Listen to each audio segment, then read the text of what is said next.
Donald Trump spending his first full day as president after signing a flurry of executive orders, many of them controversial. They include starting the mass deportation of immigrants, the pardoning of almost 1,600 Capitol rioters, pulling the United States out of the Paris climate deal and withdrawing financial support for the World Health Organization. Now, it will come as a little surprise to anyone who listened to Trump's pledges during his election campaign, but the speed and indeed the scale of them shows just how different the next 4 years are likely to be. Here's our US correspondent Dan Rivers on Trump's whirlwind return.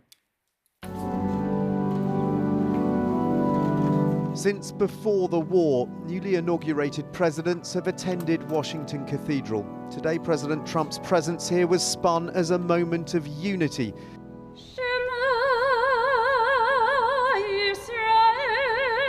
But despite the geniality, his first 24 hours in office have been combative, rolling back Biden's policies with gusto.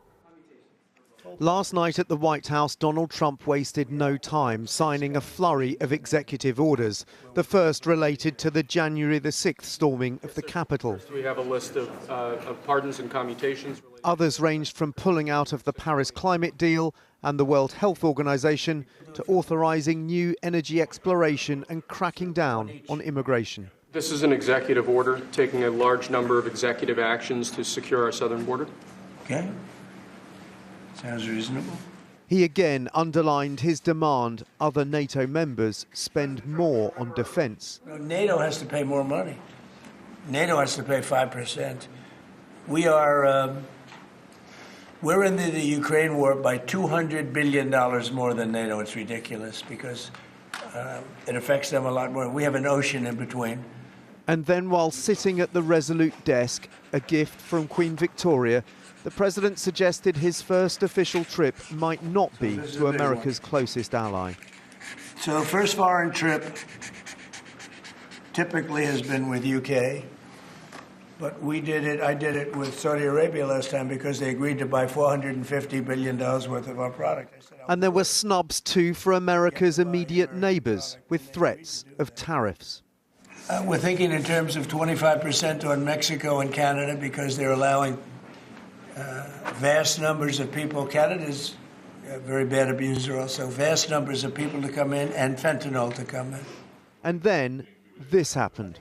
President Trump, did President Biden leave you a letter? He may have. Wait. Don't they leave it on the desk? I don't know. Oh. What's in there? Thank you, Peter. It could have been years before we found this thing. Wow. Thank you. Can you read that on the outside? Maybe we should all read it together. Let's read it.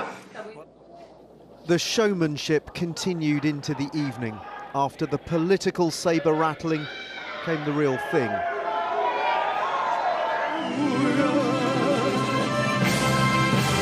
And then a very public display of affection. According to President Trump, the golden age of America has begun. But this promises to be one of the most radical, unpredictable and partisan administrations in recent American history. Dan Rivers, ITV News, Washington. Well, US jails have started releasing some of the hundreds of Capitol rioters pardoned by President Trump. Two of those who walked free are leaders of far-right groups, the Proud Boys and the Oath Keepers militia. They were serving prison sentences of 22 and 18 years for their part in the insurrection 4 years ago. Now, critics say the pardons degrade the US Constitution and send a message that political violence is acceptable. From Washington, our correspondent Robert Moore, who witnessed the storming of the Capitol building that day, sends his report.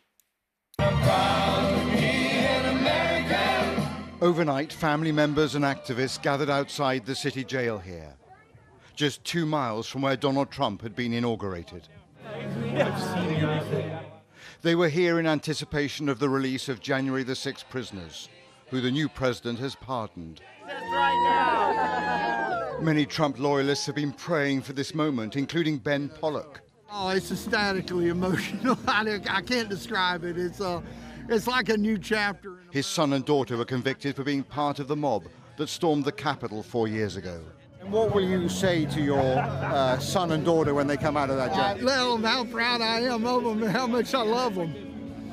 How proud you are. I am proud of them children. I'm proud of every one of the J6ers that showed up on January 6th.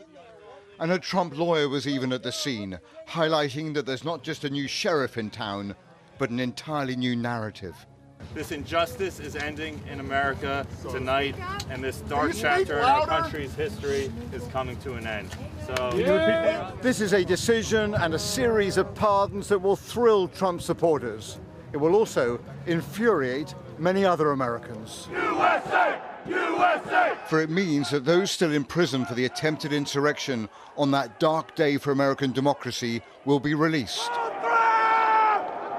And almost all criminal records will be wiped clean.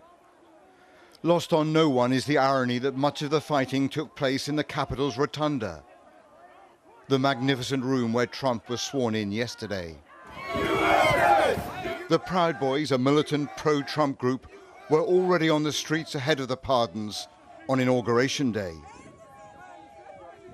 After operating largely underground for the 4 years of the Biden presidency, they have a renewed swagger, sensing they have a firm ally in the Oval Office. We are very happy about Trump's presidency. We support him and back him wholeheartedly, yes. Those pardoned include Enrique Tarrio, the leader of the Proud Boys, who was sentenced to 22 years. Perhaps no group will be impacted more by the Trump presidency than those convicted for January the 6th offenses. How you doing? Oh, we're doing incredible. Some calling down from their prison cells to their supporters outside.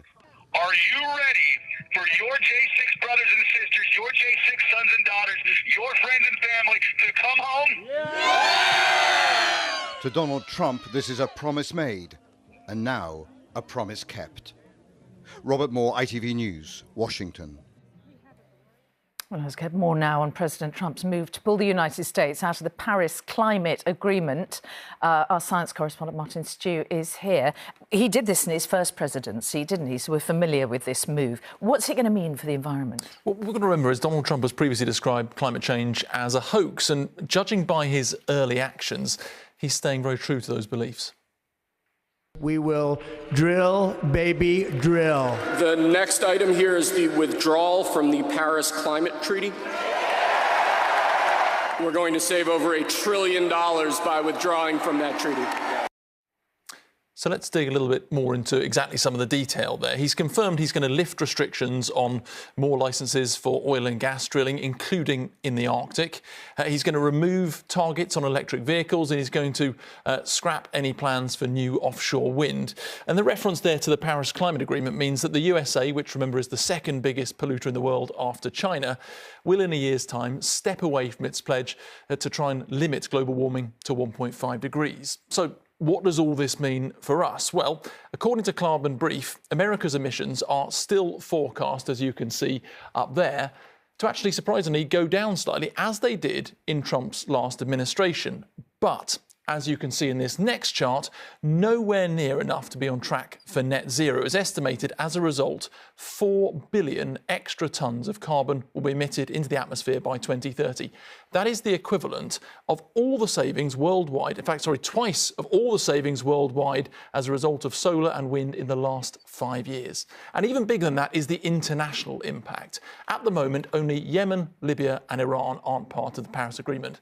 When America steps out, what's to stop other countries doing the same? And even more importantly, what is to incentivise other big polluters, China, India and Brazil, from taking economically difficult decisions to cut their carbon emissions if America isn't willing to do the same?